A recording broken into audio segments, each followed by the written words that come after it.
প্ৰিয় বন্ধু বান্ধৱীসকল, শাওনৰ প্ৰথমটো সোমবাৰ আবেলি প্ৰায় 4:30 মান বজাত নগাঁও জিলাতে অৱস্থিত কহালী গাঁও নামৰ এখন গাঁৱৰ ফালে ওলাই গৈছিলোঁ। মই আগে পাছে সেইফালে কেতিয়াও যোৱা নাইকিয়া। গৈ মই যিটো পৰিৱেশ চকুৰে দেখিলোঁ, সঁচাকৈ কহালী গাঁওবাসী ৰাইজৰ শ্ৰীচৰণত মই সেৱা জনালোঁ আৰু আপোনালোকক ভিডিঅ' আকাৰে দেখালোঁ। চাওকচোন পৰিৱেশটো। মই এক পলকৰ বাবে নিস্তব্ধ হৈ ৰখিছিলোঁ। মোৰ গা নোম এডালো লৰা নাছিলে। মই অনুভৱ কৰিছিলোঁ মই সঁচাকৈ বাৰু বাবাক কৈলাশত লগ পালোঁ নেকি। মানে ইমানেই ভাল লাগিছিল, মনটো ইমান পবিত্ৰতা আহিছিল, মানে অনুভৱেৰে মই হয়তো আপোনালোকক বুজাব পৰা নাইকিয়া। আৰু আপোনালোকে যদি কেতিয়াবা যায় সেই কহালী গাঁৱৰ ফালে, এই মন্দিৰভাগ কিন্তু নোচোৱাকৈ নাযাব।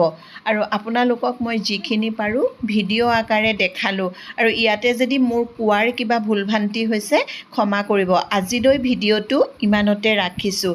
ধন্যবাদ।